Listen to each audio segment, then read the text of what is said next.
अंज news media में आपका स्वागत है। खबरों के साथ मैं हाजिर हूं अशोक कुमार अंज न्यूज मीडिया के live show global live show में आपका स्वागत है।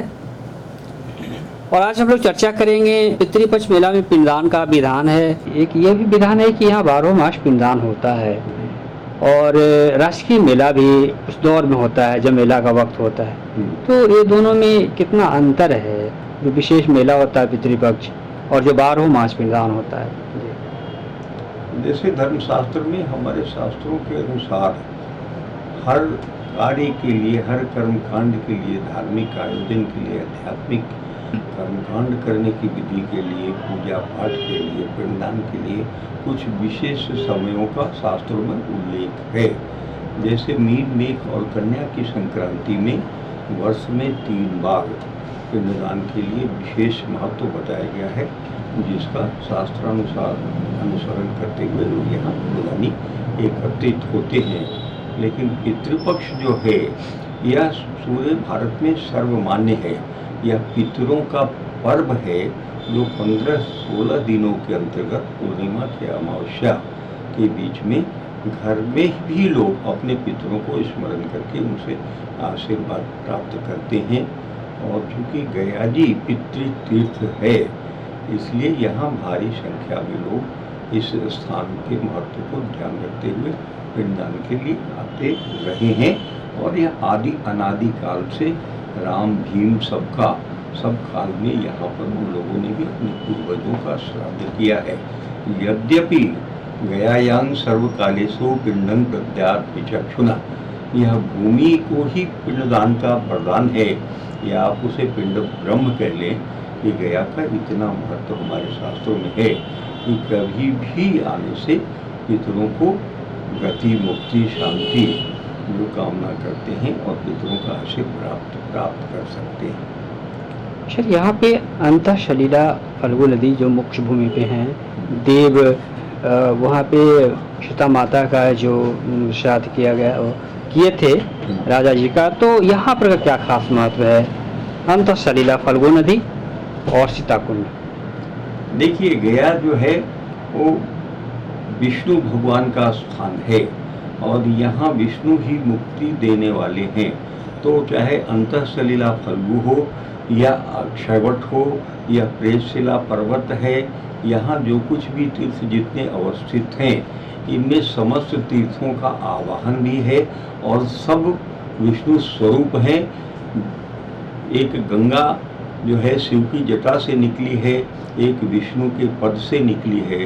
तो यह फल्गु नदी अंतः सलीला विष्णु के पद से निकली हुई गंगा से भी ज़्यादा महत्व रखती है। इस कार्य के लिए यह मुक्तिदायिनी है। इसका जल, इसलिए यहाँ पे तर्पण आदि जो भी कर्मकांड करते हैं वह सब विष्णु स्वरूप ही है। सर, ये बिल्कुल सत्य है, लेकिन ये है सत्य है कि लोग चाहते हैं कि पिंडदान बालू का भी होता है। तो बालू का पिंडदान का क्या धार्मिक महत्व है? हाँ, ये जो है ना, त्रेता काल में सीता माता के समय से बालू के पिंडदान की परंपरा चली है। चूँकि उनकी जो कथा है बहुत विस्तार में नहीं जाके मैं ये कहूँगा कि पिंड पहले सत्यता यहाँ की ये थी कि पितृ स्वयं अपने संतानों से जो यहाँ आते थे उससे पिंड मांगते थे। और राजा दशरथ की भविष्यवाणी में भी पिंड मांगा गया। तो पिंड देने का अधिकार पुत्र को विशेष महत्व दिया गया है। अन्य विशेष परिस्थितियों को छोड़कर तो राम जी वहाँ पर उपस्थित नहीं थे, सीता माता की उपस्थिति थी, तो उन्होंने ही यह कहा। दशरथ जी के ऐसे वाक्य भविष्यवाणी आई कि पुत्री, तेरे हाथ में जो भी है उसको दे दो, मैं उससे ही हमारी मुक्ति हो जाएगी, गति हो जाएगी। तो सीता चूँकि फल्गु नदी के तट पर बैठी थी, इसलिए उन्होंने कहा कि पिताश्री, मेरे समक्ष तो सिर्फ बालू है। तो उन्होंने कहा जो भी है वो दे दो। यहाँ तृप्ति का ऐसा विधान भी है कि आप यदि हाथ भी झाड़ दें, अगर जो हाथ में जो द्रव्य सब लोगों को पिंड कर दें, पिंड का जो स्वरूप है वो बना के करें, और शेष भाग जो है उसको लेप भाग भुजस पितरा, तो उससे भी उनकी तृप्ति हो जाती है। यह इतना बड़ा महात्मा का स्थान है। तो सीता ने जो बालू के गोले हाथ में रखे हुए थे, खेलिए कहिए, खेलना ही कहिए, तो उन्होंने हाथ जब सामने दृश्यावली हुई तो उन्होंने उस पर समर्पित कर दिया कि मेरे पास तो यही है। और उसके बाद उनका ब्रह्मलीन हो गए, या जो भी कह लें, वो ब्रह्मलीन को प्राप्त हो गए, मोक्ष की प्राप्ति हो गई। इसलिए बालू के पिंड की परंपरा राम सीता से जुड़ा हुआ है, वो त्रेता काल से चल रहा है कि उसका अनुसरण करते हैं। मैं एक ये भी जानना चाहूँगा, ये भी कहा जाता है कि यदि फल्गु नदी के निर्मल पावन जल में यदि पाँव भी स्पर्श हो जाए तो उन्हें भी स्वर्ग की प्राप्ति उनके पूर्वजों को होती है। तो ये क्या वाक्य ये है?